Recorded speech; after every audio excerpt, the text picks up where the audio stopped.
masking in Photoshop. That's what we're going to be exploring tonight. I find masking to be one of the most useful tools out there. The number of uses it has is unlimited almost. Your imagination is the limit with how you utilize a mask. First things first, I'm in no way a pro at this. Everything I know about Photoshop, it's been trial and error, a bit of YouTube videos here and there. So I'm sure there are more efficient ways to do what I'm doing, more proper ways to do what I'm doing. But what I do, it works for what I want it to work for. But like I said, I'm sure there are more efficient ways to do the masking I'm going to do tonight. I only have experience with Photoshop. I do not know how masking really works in other programs like On1 or GIMP or all the others out there. There's a lot of them. I'm sure the underlying principle is very similar.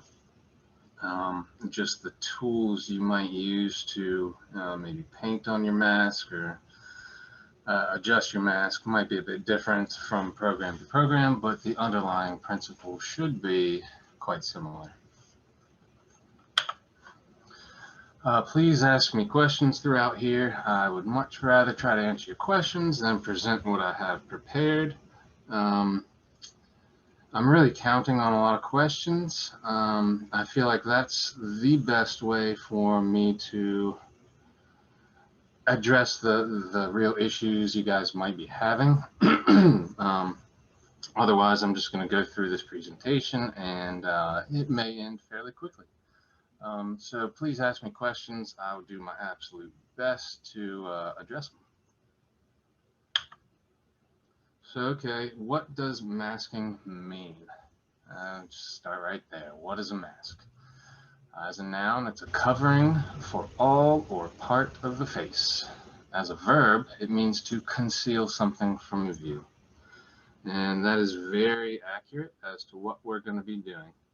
We are going to be concealing all or part of a layer to our benefit. So what is mask in post-processing then? It is a tool for concealing all or part of a layer.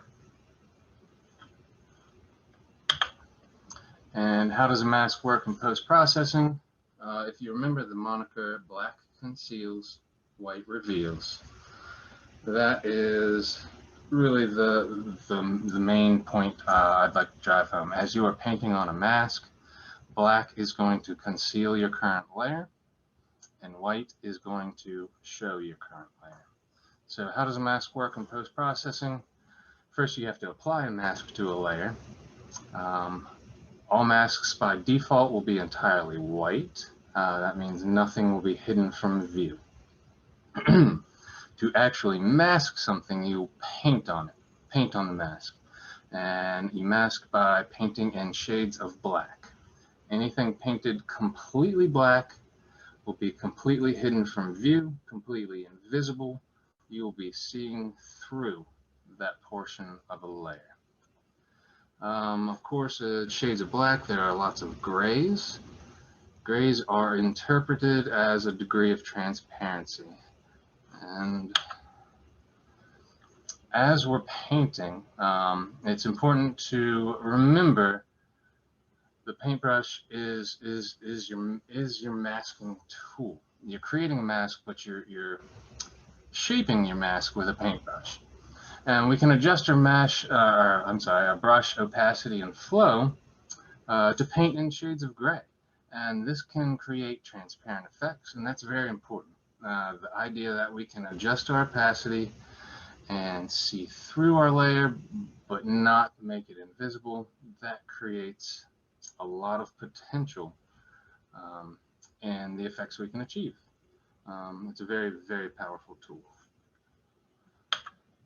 So I'll do a quick example in Photoshop here. Let's see.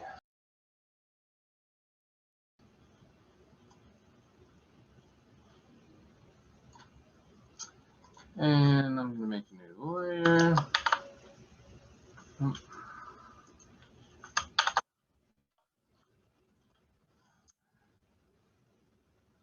Just take a second.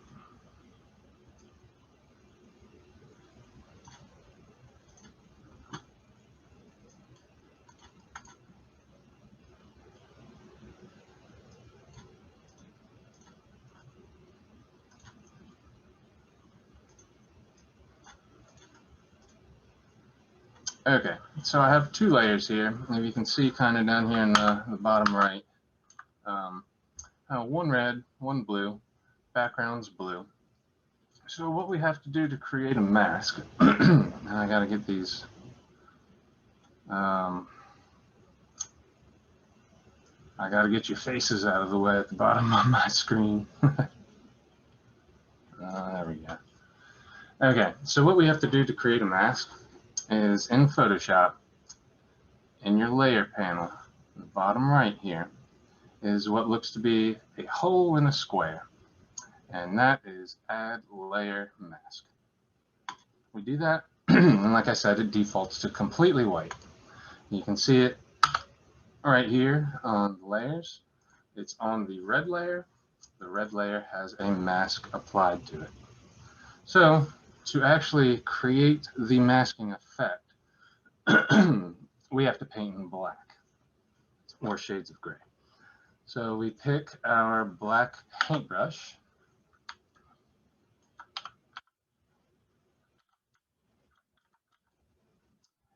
and if I paint a black circle, excuse me, right there you can see the black has masked the layer, the red layer, and where I've painted black, you can now see through it.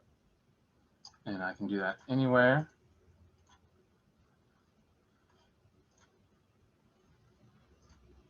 Now the important thing here is we can adjust our flow, and when I do that, say with the brush selected, the flow is at the top up here, opacity and flow. You can adjust both.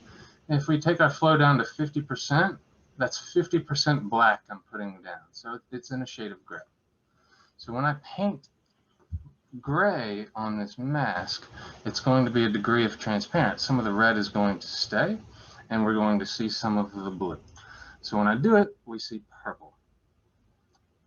And that's because we're seeing 50% red and 50% blue. I painted in 50% gray, so the red layer is now 50% transparent. We only see 50% of it. So that's kind of how masks work. If we switch our color to white and I start painting around 50%, yeah, you can do all sorts of things. You paint over all white, just now you see all the red again, and your mask is, it's not even a mask anymore, it's just completely white. You see the whole layer. Once again, so let me do that one more time. Painting in black on a red layer with a blue layer below it. The black allows you to see through the red layer to the blue. And when I do that, we can see the circles. And once again, if I adjust the flow, it comes out a shade of purple because the layer is now transparent. So that is just the foundation for countless things we can do with masking. So let me switch back real quick here.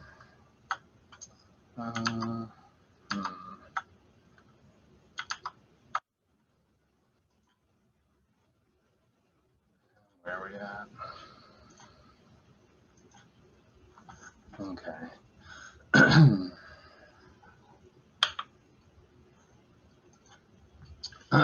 All right, so yeah.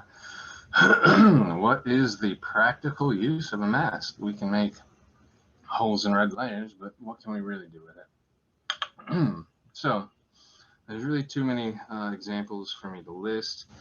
I can't even comprehend some of the things we can do with masks. I don't understand a lot of things we can do with masks, but the examples I have here are more directed towards the photographer. I do understand masking in that respect. Photoshop is such a broad program that masking, it goes into 3D and modeling, and we just need to ignore that part of Photoshop, and we'll just focus on the photographer's side of it. So I do have, what, 1, 2, 3, 4, 5, 6, 7 examples I think I'm going to go through here.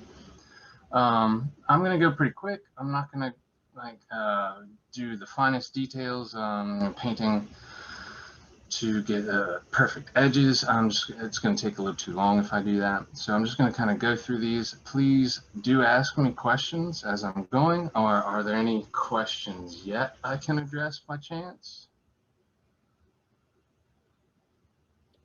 Well, right for on. example, could you use it, for example, Ryan, could you use it in the same way that you might apply blur, but instead use a reduced flow and, you know, and transparency to sort of fade out the background and make a select piece of an image stand out more?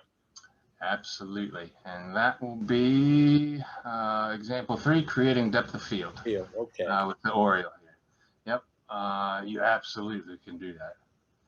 So, whoops, that's the end there. That's not supposed to happen. There we go. Okay, so I'll just jump into a few examples, and like I said, please do ask me questions as I'm going. Otherwise, this will probably be a fairly quick presentation. All right, so for the first example, it's just going to be a quick composite image. So we're going to go to Lightroom.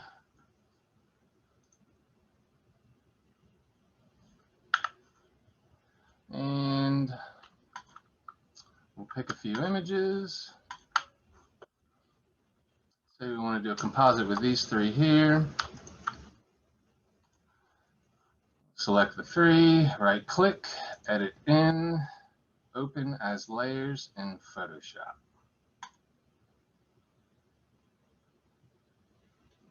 So what that's going to do, it's going to take all 3 images, open them all in one file, and stack them as layers for me. Okay. So with this barn here, I've decided I want more stars in the sky, and I kind of want a galaxy in the sky too. So I'm going to put one there. Really, all I have to do is make sure my barn is on the top layer. And I have my... We're seeing Lightroom. Are you trying to show us Photoshop? Thank you. Yes, I am. Okay.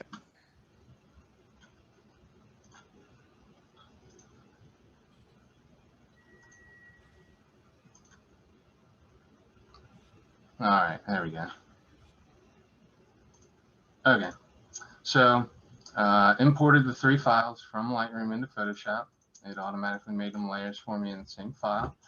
I have my barn image on top, and I want to add more stars to the sky. So what I'm going to do is first I'm going to adjust the opacity of the top layer, which is the barn, and that's really just so I can line up my images. I'm going to take my stars, move them around till I am kind of happy with where they're at. Straight in the sky there. And then I'm going to place my galaxy.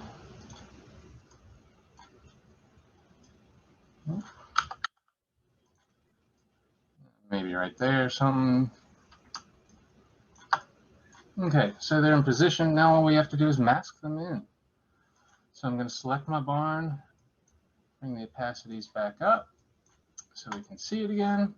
And once again, the masking button is here in the under your layers. It looks like a rectangle with a circle in it. So we're going to click that, and it creates the mask right beside it on the same layer. And so we're going to paint in black on that layer, and what that's going to do is allow me to see through the barn layer to the stars. So really what we're doing is revealing stars. So when I select my brush, select black, I can just start painting more stars on there. And really what I'm doing here is just painting black on the mask itself. And that's right here. And as I paint that, more stars show up.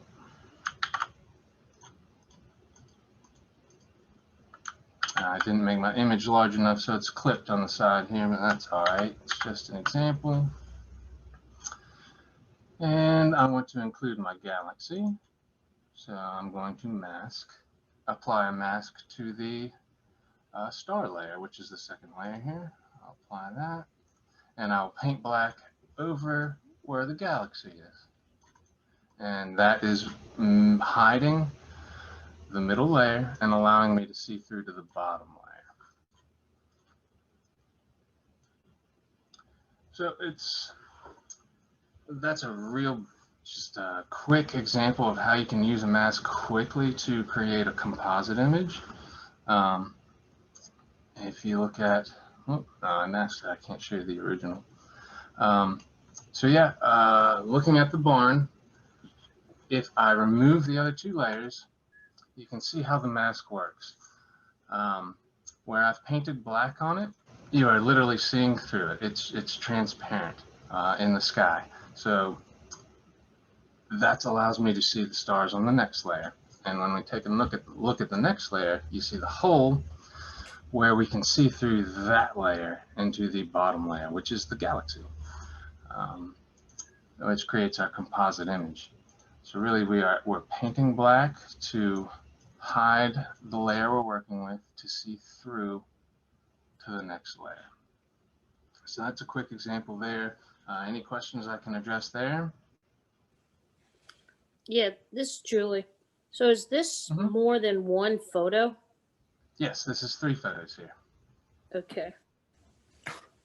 If I delete the masks here,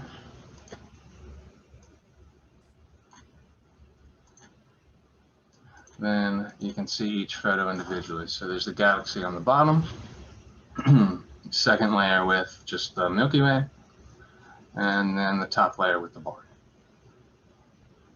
So, and Jeff's gone again.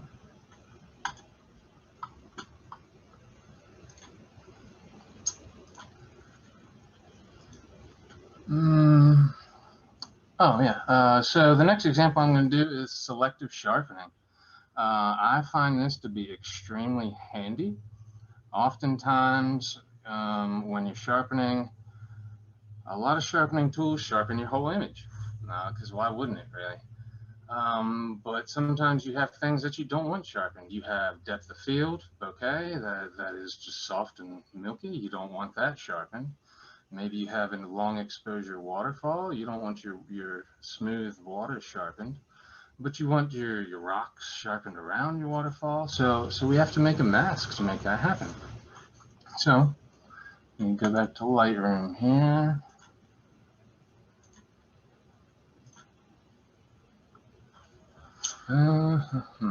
So we'll do a waterfall, and we'll do it with the flower.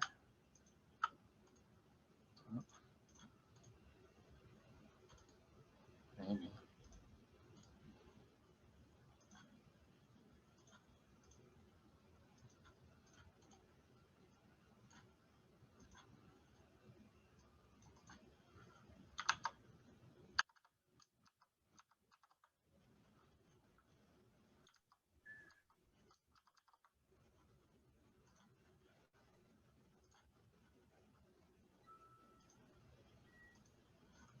All right, back in Photoshop here. I've got a flower here with a nice creamy background. I don't want to sharpen the background, but I do want to sharpen my flower. So what I would do, I want to retain the background, so I'm just going to duplicate my layer. Oh, maybe. There we go. And on this second layer is the one I'm going to sharpen. And how I personally sharpen, I use high pass filtering. I can go over this in a little more detail if you guys would like, but I'm just going to do it kind of quickly here.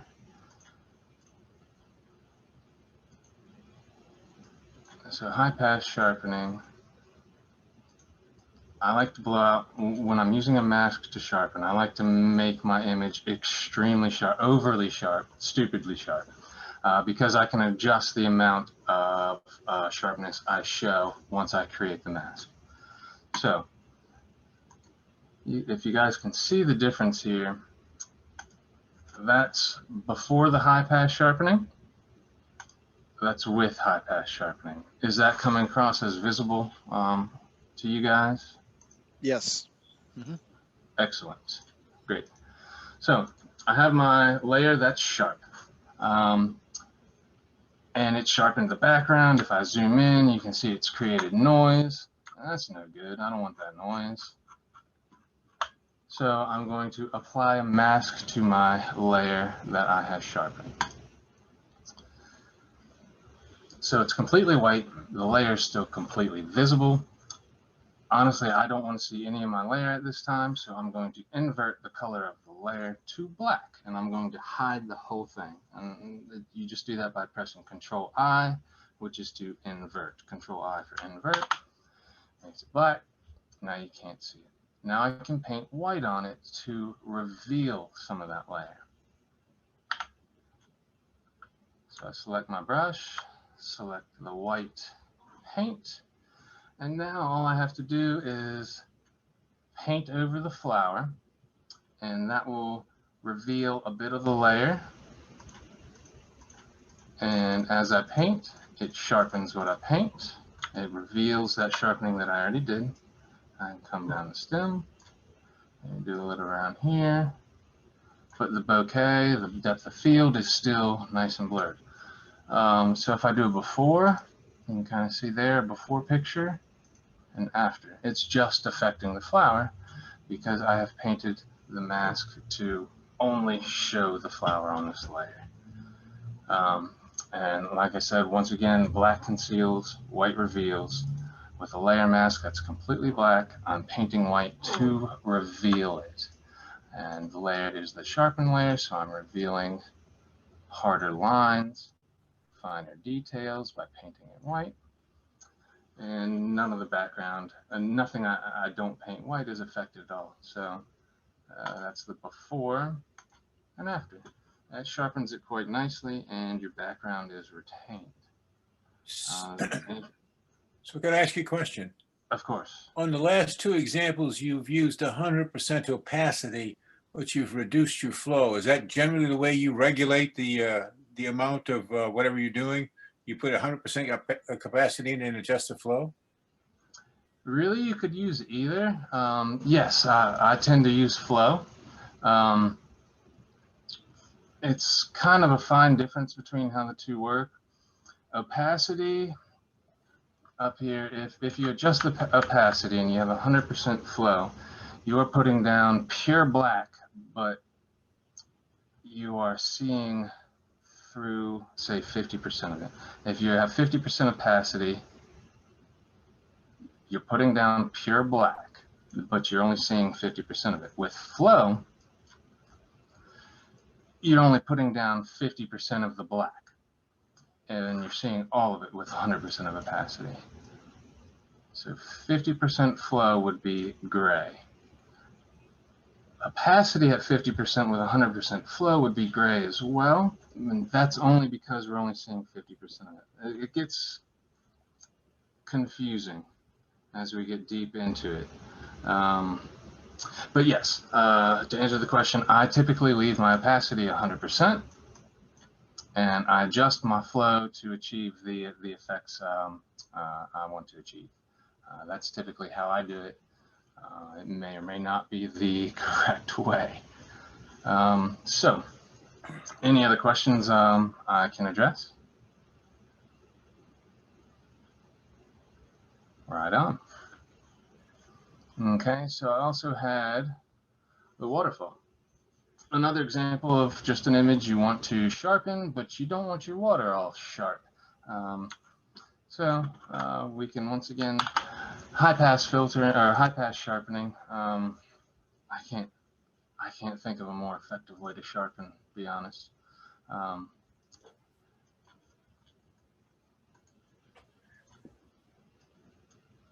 So that Once we have our layer, we can apply the mask again.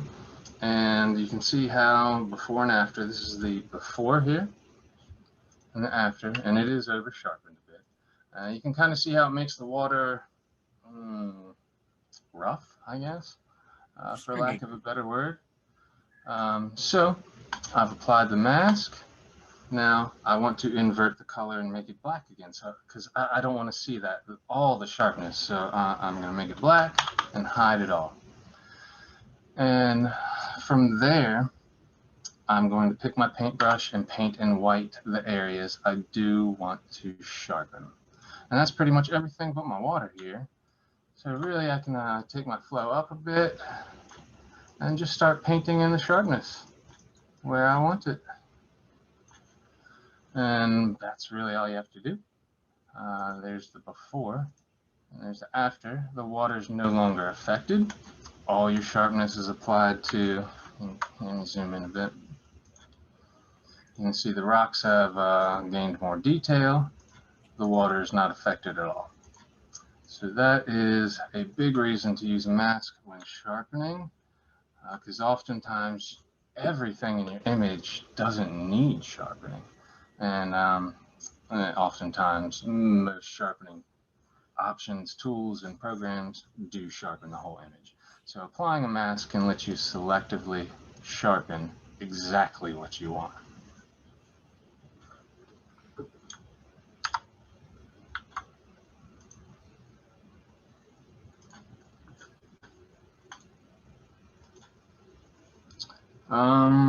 Okay, so I'll do the next one, correcting noise and creating a depth of field. Let's see. Oops.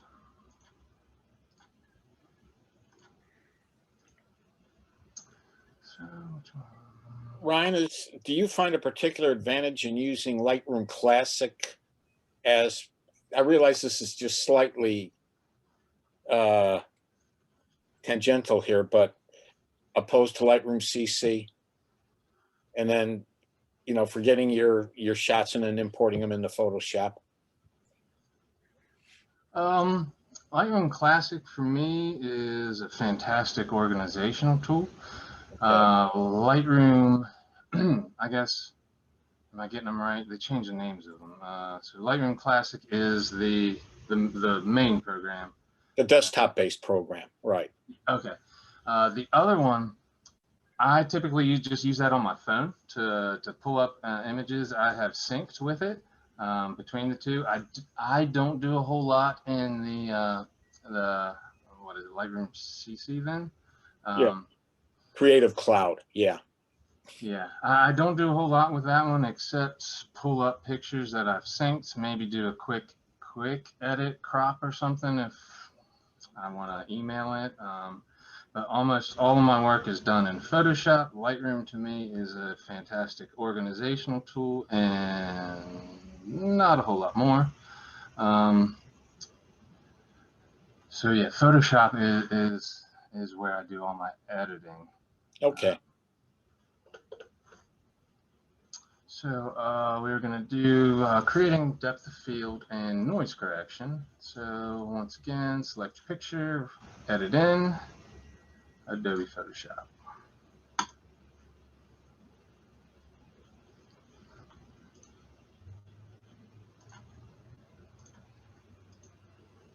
Okay, so I got a little bird on a tree here.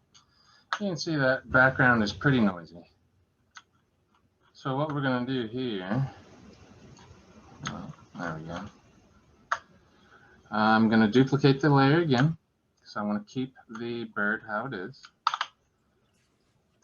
And what I'm going to do is apply a filter to that layer, and I'm going to blur it. So go to filter up top, blur, and I like Gaussian blur. And we'll pump it up pretty good, make it pretty blurry there. Yep, that looks all right. So we've got a super blurry image now, and we want our bird and our tree to remain sharp. So with our blurred image up, we are going to apply layer mask. And once again, I'm just down in the lower right when with the circle and the rectangle. So we'll apply it. It always defaults to white. I almost always switch it to black immediately so I can't see it and I can reveal the parts I want. So Control I inverts your color to black. So all we have to do now is paint white on our mask where we want our noise to disappear from, which is pretty much the background, everything but the tree and the bird. So as I paint white on there, the noise just melts away.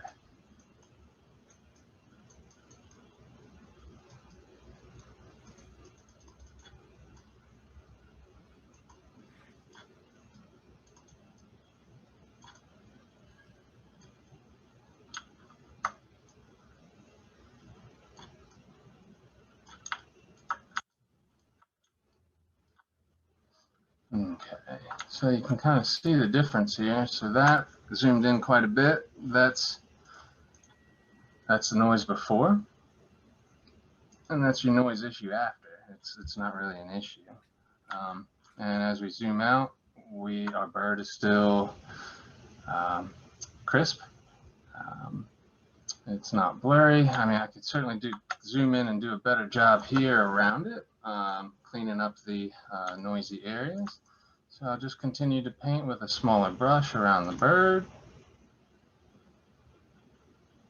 Clean up that noise.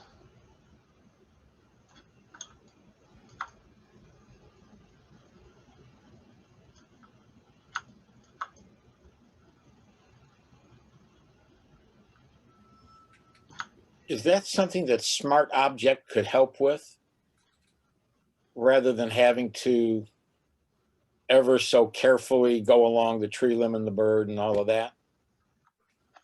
Like subject select, you mean? Yeah, I guess. You could try to make a mask using certain select objects or certain select options rather. Let me see what will happen here. So if I delete the mask and let's see if we go to select, select subject. Let's see how good of a job it does at selecting the subject. Not bad, not bad at all, actually. So I'm just going to use the selection it gave me as the example. I could come in and fine tune like the tip of its beak. I could select a little more of that, but I can use that as the mask. And all I have to do once I have a selection to create the exact mask, once you have your marching ants line selection, just hit the mask button and it creates the mask for you. It's exactly what you have selected, and all we have to do is invert it, and it does a pretty decent job just off the bat removing your bird and your tree from the blurred top layer. So is that at all answering your question? Kind of, maybe not. Yeah, I think so. I'm not sure. You answered it. I'm not sure I phrased it correctly, but yeah, you answered it. I seem to remember using something is it called Smart Object? Something that you did a while back, and it involved how you were removing tree branches or wires from a photo and. I recall what yes. Yeah. That would be content aware fill. Yeah, I'm sorry, Ron. Content aware is what I was. You're fine, no worries. Yes, masking. You actually wouldn't use a mask in content aware fill. Okay. It could be done. I don't think it's necessary. But I think select subject is what you're looking for to quickly get your foreground separated from the background. I think. Okay. Good. Would you mind going back over your first step with your desired method here? I think I missed a turn somewhere. Sure. Absolutely. So I'll start over here. So with the first layer here, I like to duplicate it. That's I'm keeping the background crisp, and I'm going to alter the top layer. So first thing I do is blur that top layer. I'll go to Filter, Blur, Gaussian Blur, and something that looks very blurry is acceptable. Okay, so once we have our blurred layer, we just have to apply the mask to it, and that's the button right down there. And we invert the color to hide it. And now we just paint white on top, and wherever we paint the white will reveal the blurred layer. So I select my brush, select white paint, and just start painting away the noise in the background.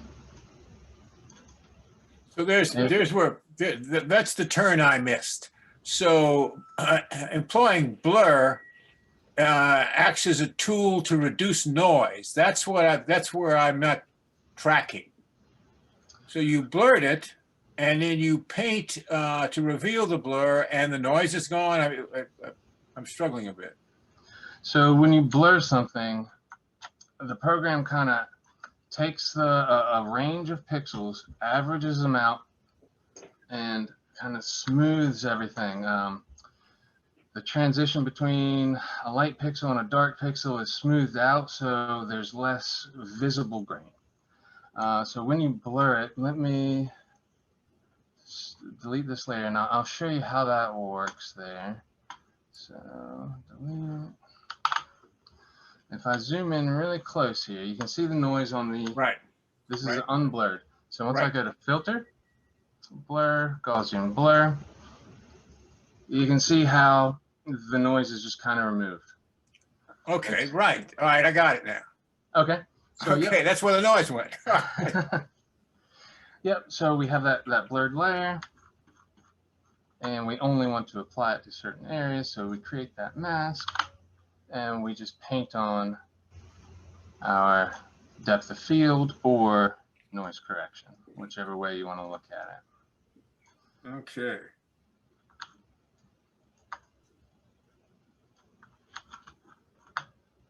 Any other questions I can address with this one?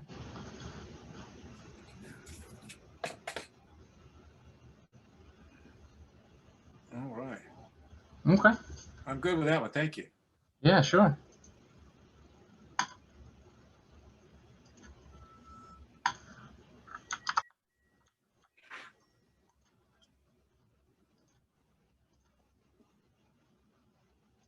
All right, what is next?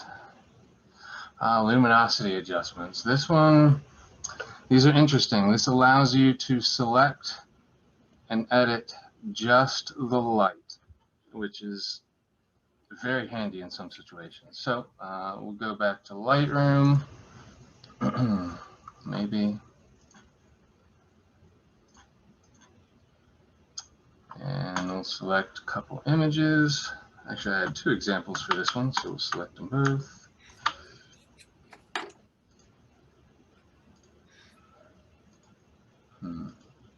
Well,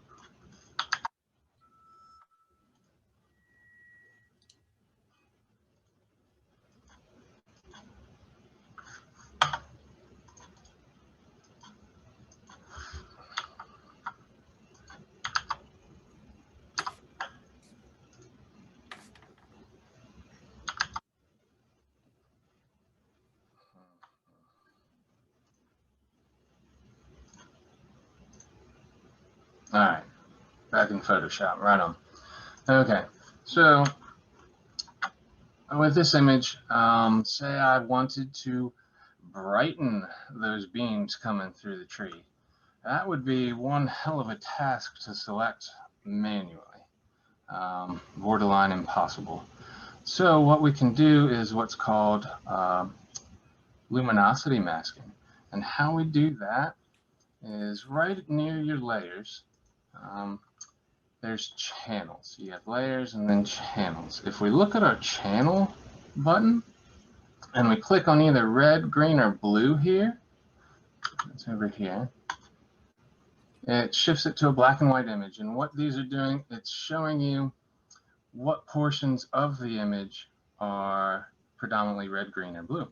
So what we're going to do here is look for one where the contrast between the light beams coming through the trees and the trees is the greatest. So we're looking for the greatest contrast here. And it looks like it might be the blue channel. And once we've picked our channel, all we have to do is hold Control and click it. That selects everything. So we go back to our layer here, and we're going to create our mask. All we have to do is click the mask button, and that automatically creates the mask for me. This looks a little strange because I didn't duplicate my layer. That's my fault. Let me go ahead and do that. And I'll delete the layer from the bottom mask. There. So now we have our top layer with a mask, and the bottom layer is the same. Now we can adjust our top layer. Only the light is selected. If you double click your mask, it brings up a whole new screen where you can really actually adjust the contrast, the brightness of your mask. So if we increase the contrast, it is darkening the trees, the foliage, which we don't really want to edit anyway. So being black, we won't be editing. Everything that's in white will be fully edited and visible. So if we adjust our contrast up to the point where, yep, our light beams are showing quite nicely, but everything else is looking pretty dark,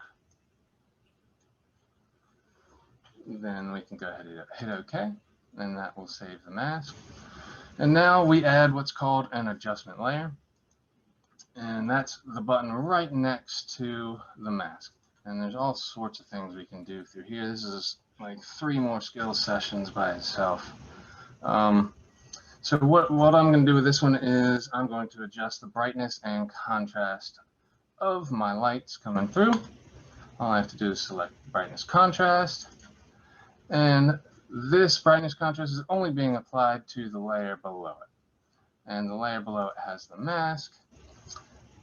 Without getting too convoluted here, we are applying the brightness contrast only to the areas in white in the layer below it. So when we make our adjustments to brightness contrast, if you can see on the screen here with the mask on there, we are just brightening and lightening the light. We're doing, the foliage is the same, the tree bark's the same, we're just brightening our God beams here. And that's something that comes in very handy. Say you wanted to edit all the foliage, you're happy with the light, but the foliage is too dark or the trees are too dark. So what can we do then? Just invert your mask, Control I to invert the colors, and all of a sudden you have everything but the light selected. So if we go up and adjust the brightness contrast again, the light stays the same, but now we are brightening or darkening the forest around it.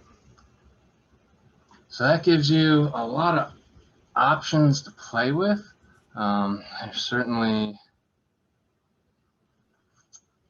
you can get very deep into this. You can spend a lot of time fine-tuning tiny little details.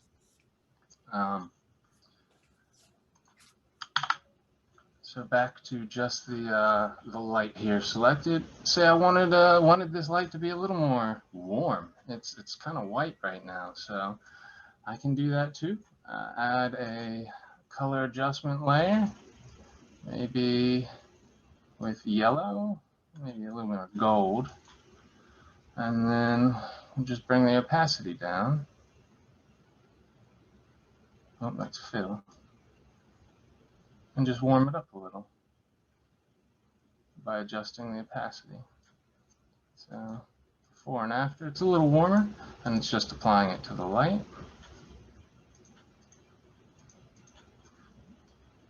So that would be a before and after. So you can select your light source. I have another example where it's not like beams coming through a tree. So I have an old lamp here. The filament seems a little bright to me. Maybe I just want to dim that down a hair so I can duplicate my layer. Once again, we'll go to channels and we'll kind of cycle through them and pick the one with the best contrast.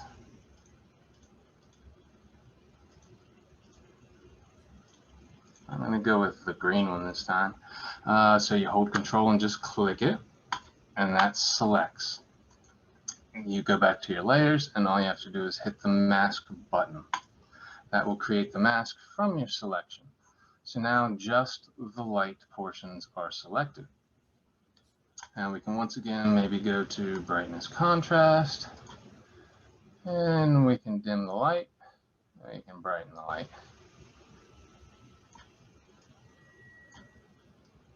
So it's a pretty quick, pretty cool way of selecting something that's almost impossible to select manually.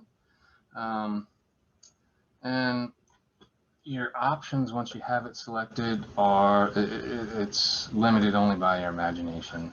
The number of tools this program has is mind-boggling, and they're all useful in their own right. I just don't understand the majority of them. All right, so I'll go ahead and move on to the next one. Any questions with that section?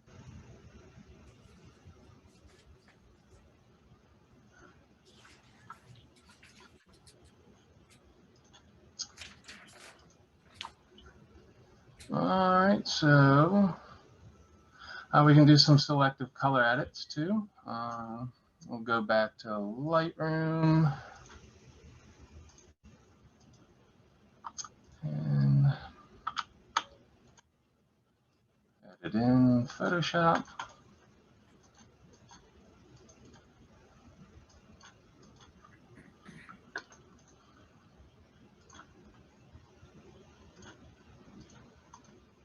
All right, so we're back in Photoshop. I got a blue heron flying over the water here. Say I wasn't happy with how blue this blue heron was, and I want it to be a little more bold in its color. So I can do a selective color adjustment. As always, I'm going to duplicate my layer. There we go. And in this case, all we have to do is go to select up top, color range. We're going to select a range of colors. And that'll pull up this little dialog box here. You have a fuzziness slider up here. We want that close to the beginning, like 5, 6, 7.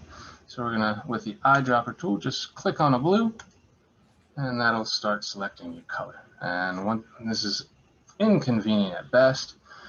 You can't just select another color. You have to go in back to your dialog box, select the eyedropper tool with a plus next to it. So we do that, and we can start selecting more blues. Just click all over your hair in there, all the blues, and you can see in the image here, it's selecting the color, and it's thankfully selecting the reflection too, which is very handy because if it didn't, realism would be lost. So we have our heron selected, and if we mess with the fuzziness adjustment slider here, it will select a little bit more or a little bit less. So I'm just going to keep it towards the bottom and just have the heron selected. Once we hit OK, it makes the selection, and once again, we just hit the mask button, creates your mask. That has selected, so now we are going to edit just the blue parts we've selected. So now if I say I want to adjust the hue of it, do a hue saturation adjustment layer, and I can start changing the color of the bird. Or if I wanted more blue, just that, I can deepen the saturation in there, darken it, lighten it, but it was pretty good right in the middle. Yeah, once you have your color selected, you can do all sorts of things to it. You can adjust the color of it. I mean, you could change it to red. You could use a filter on it. You could make it like a caricature just in the blue areas. You can do all sorts of things with it. But just as the example there, I just wanted to make it a little more blue. So that's before. It seems a little gray. After, nice and bold blue. And the reflection is following suit, which is necessary for any sort of realism. So that's that example. I also have, nope.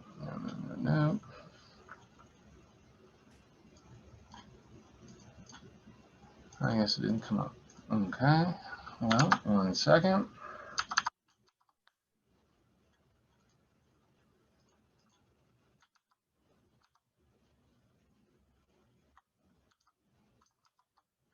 Okay. So another selective color edit example here. I've got a nice bright flower. I want to change it maybe to, I want a red flower. So duplicate the layer once again, select color range because we're just selecting a range of colors. And we'll just start clicking on our blue flower here. And if nothing pops up on your black box here showing you what's selected, you can increase the fuzziness slider and you'll start to see your flower appear. But I tend to like to keep it towards the lower part, and I just keep clicking until the flower is mostly selected. And I can increase the fuzziness a little to select more of it. But it looks like the flower's there now, fully selected, so I hit OK. And hit the mask button. That creates your mask. And now, once again, I just hue saturation adjustment layer. And now I can change the color of the flower to whatever I'd like. I mean, it may not be realistic if it's green, but maybe shift it towards the purple. And that works. That doesn't look that unnatural to me. So that's just a quick way you can select a range of colors to do a very specific edit. Anything I can answer questions regarding that?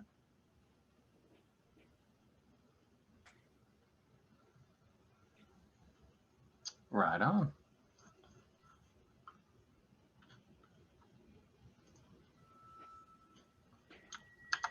Ryan, do you have a recommended text, or, some sort of book or tutorial on Photoshop that somebody might want to have by their side while they go ahead and try to do all the stuff that we've seen tonight? Big Dummy Guide to Photoshop or whatever type of thing. I don't have a book in mind. There is one YouTube guy who is amazing at explaining things in a way that's understandable and easy. And that is Pix Imperfect. Let me pull it up and I'll type it so you guys can write it down if you want to.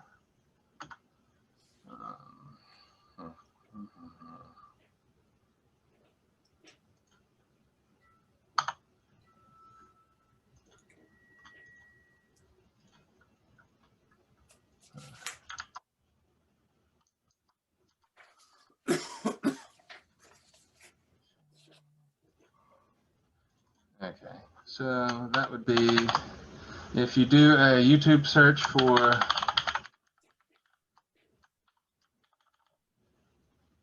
Pix Imperfect. All right. There. I can't think of a better teacher of Photoshop.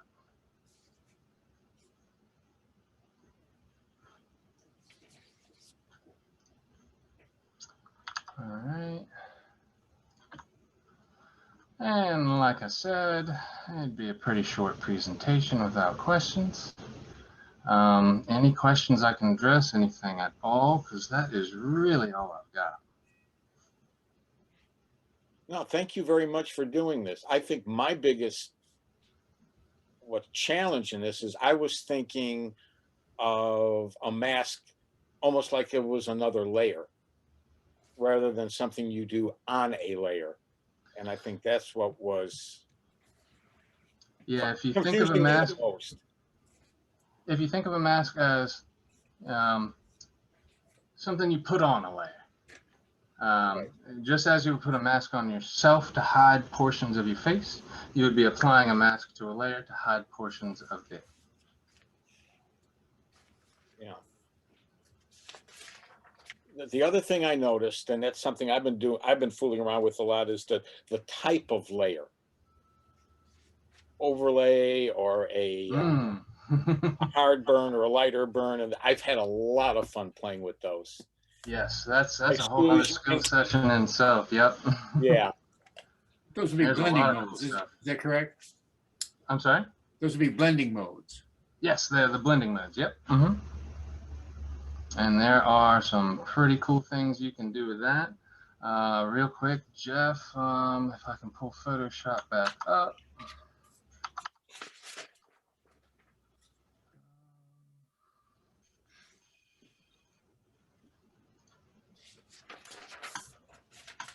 There we go.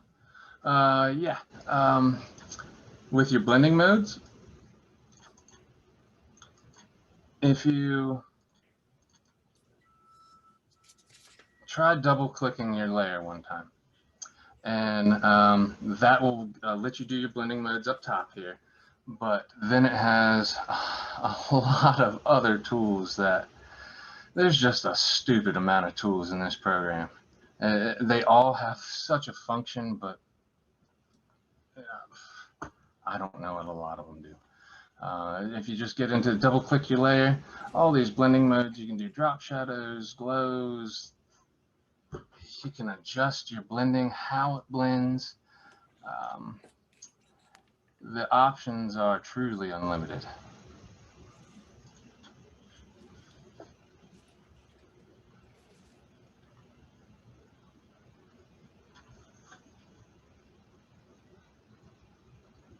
Well, that's really all I've got. As you guys, if you decide you want to mess around with masks and you have some questions, you can send me an email by all means. I love talking some Photoshop. I think it is awesome how much control it gives you, how much you can micromanage your image. So if anybody has any questions, please do send me an email, reach out to me. I'd be more than happy to help in any way I can.